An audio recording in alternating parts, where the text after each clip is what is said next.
This is the Nightwolf howling at you, and this came as a surprise. I saw an email in there that just said something about G.I. Joe, and then I saw that it was from Mattel. I'm like, the hell is going on here? So obviously I clicked on the link and it brought me here. They are doing a Mega Block set, or Mega Constructs, or whatever they're calling it now, for G.I. Joe with the Skystriker versus the COBRA H.I.S.S. Okay, so this is something I never expected to see. Now I know Hasbro has tried doing the building block thing themselves a few years ago with the Creos, and I think those lasted a few years, but they kind of sucked. But Mattel's Mega Bloks is now taking on the G.I. Joe license. Let's take a quick look at some of these things. Yeah. We get Duke, Ace, Cobra Commander, and his tank driver, pilot.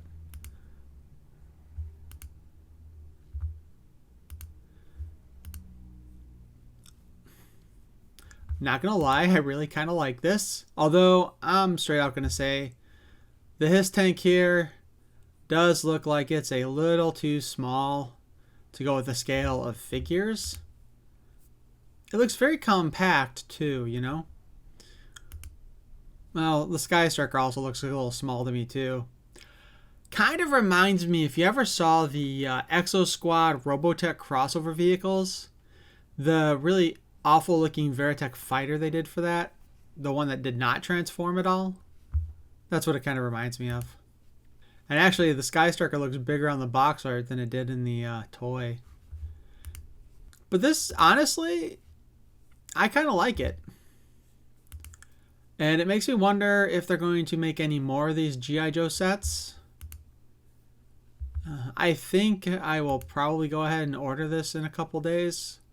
November 15th when it launches, which is Friday. But yeah, let's take a look at some more of the pictures here. I mean, these look pretty good. Again, the two vehicles do kind of seem like they're a little smaller than they should be, though. Like, seriously, the H.I.S.S tank does really look like it should be at least another 50% bigger, but I'm not going to complain too much. And it looks like the treads are actually designed to actually roll, so that's really cool. And I think the landing gear looks like it's supposed to work on the Skystriker. Now, of course, they did actually classic G.I. Joe packaging, including the two-tone color artwork on the back, or blueprint, or whatever you want to call it.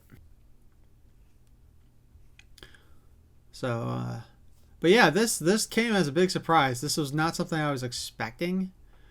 So it's a pleasant surprise, aside from the fact that, you know, it's $81, which is also kind of weird.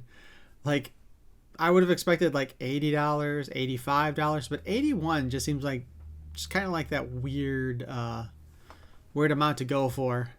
Now all we need is, I really kind of want to see Hasbro do a Masters of the Universe Transformers crossover. Maybe have a Sorcerer's version of Air Razor. That would be pretty cool. But anyway, I definitely want to hear your opinions. I don't know how many people actually collect Mega. I've picked up a few of those things, you know. I've got, I think, all of the Masters of the Universe Mega Block sets, and I've got most of the Monster High ones that they did. The original G1 versions, and I think they just released 3 new ones, and I've got one of those. I don't have the other 2 yet. But I'll probably order those eventually. Is this something you're going to want to get too or not? Thanks for watching, and peace and love.